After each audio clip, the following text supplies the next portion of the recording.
made you decide to start an open access journal 20 years ago? A couple of things, macro factors and more local factors. Think back 20 years ago, the world was really different.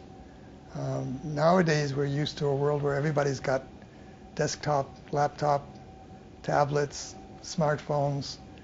Everything's interconnected. People walk on the streets paying no attention to traffic, just looking at their phones. You're not old enough, but other people can ask themselves, did you have a computer 20 years ago? I've been asking lots of people said, no, I didn't. Some people had computers, some did not. And it was really the 1990s when there was a major revolution in the world, in the field. And before that, of course, we had computers. Computers were developed in the 50s. And in fact, in the mid-80s, Time magazine one year identified the personal computer as Person of the Year. So computers were proliferating. But there was no internet, for example. I remember in my department at the University of Hawaii, we had a computer room where we shared 3 computers, and we had a kind of an internet connection. It was called BitNet, and it connected universities, and all you could do was send email and attach documents, and that was it. So it was actually not until the 90s when the digital revolution really got going. 1991, Soviet Union collapsed. The whole decade was a period of neoliberal, economic-driven reform, some would say, throughout the world. You had lots of capital freed up and invested in technology. And particularly important now is the fact that the internet came along. And along with it, all kinds of things. So in 1993, for example, we had the very first internet cafe, or electronic cafes opening. The first one I found out was in South Korea.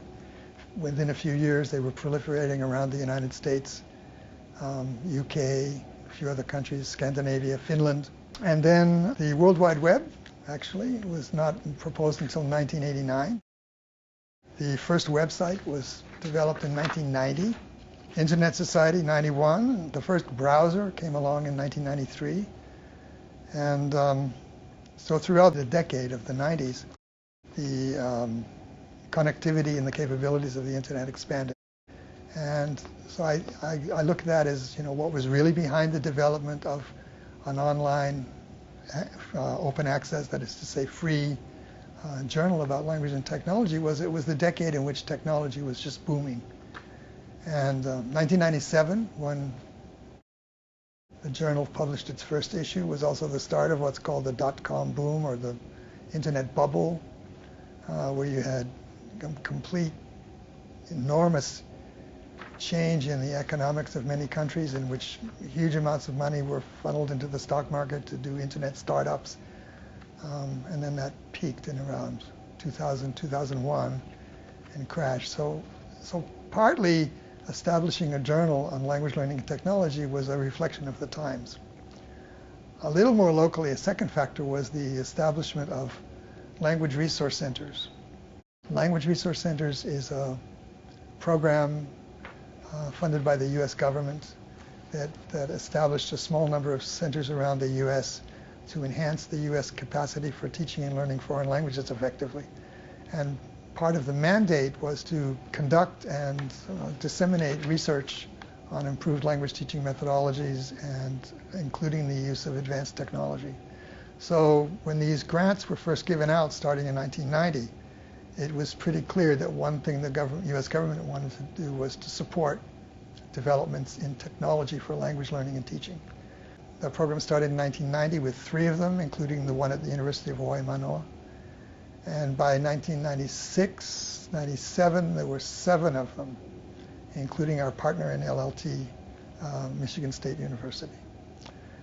That's the second factor, is the development of the language resource centers. And that had an impact because it brought together, those language resource centers brought together groups of people that didn't often have close ties before. So, for example, the applied linguistics, second language acquisition community, together with the ed tech community, English language teaching people connected to foreign language teaching people. And it established a forum in which Lots of communities could be brought together, and explicitly there was going to be a focus on technology. What were the goals that you originally had in mind during the formation of the LLT journal? It was to conduct and publish, disseminate, that is to say publish, a journal that dealt specifically with that, not with technology per se. It was never intended to be show and tell about technology, although there's always been an element of that. But from the beginning it was clear that the goal was to have an academic journal focus, and that it was to be about learning and teaching and how that can be enhanced by technology. And I have to say that this was really the vision of one person to start. It was Mark Warschauer, who came here to join the PhD program in second language acquisition at the University of Hawaii, and worked for the National Foreign Language Resource Center, and headed up, as a PhD student, headed up a lot of our innovative programs in technology. Mark was a dynamo. As soon as he arrived, he already had a book published called Internet for English Teaching, published by TESOL. And the first year he was here, published a book called Virtual Connections. The next year, another book, Telecollaboration in Language Teaching, I think. The journal LLT was definitely his brainchild, although many other people came in right from the beginning because there was a felt need for it. So one important person was Carol Chappell from Iowa State, who was here as a visiting faculty member teaching courses on technology and computers for language teaching, and many other people who saw the need and joined in right away. So the goal was to have a high quality, academic, fully refereed journal that would be online and would be free. And that was very innovative. I don't know, I was looking this morning to see if there's any other journal in any field that is electronic only, that is online and free, that was started in 1996 or before, and I couldn't find one.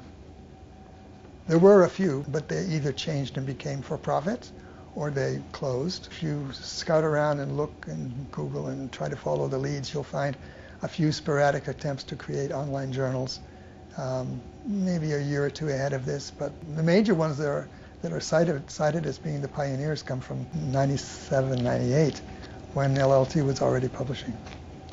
So it was, it was an ambitious goal, but we thought it could be done. How would you assess then the last 20 years? Do you think they've been successful? Oh yeah, of course. Very successful. There's lots of evidence for that.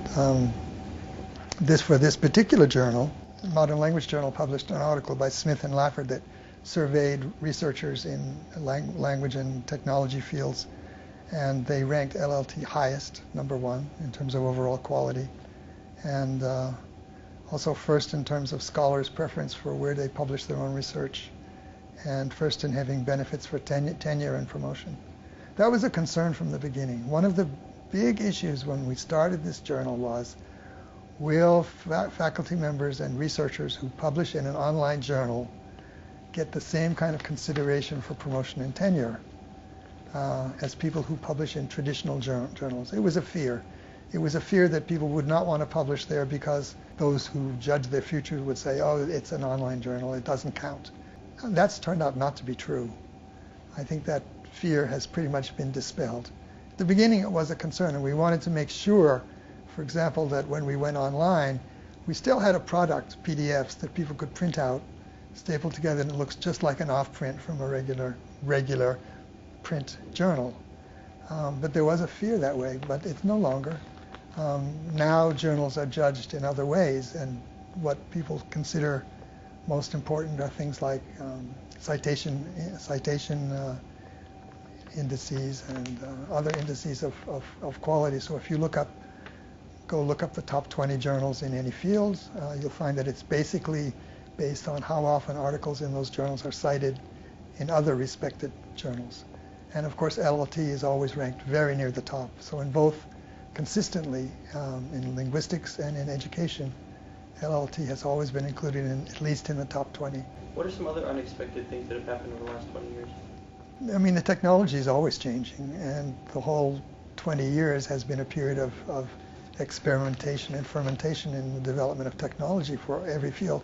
And some of it works, some of it doesn't work. Some of it's so hot, and then a few years later, it flops and the company that produced it goes bankrupt. And so there's a lot of unexpected stuff that's come and gone, and I'm sure that'll continue.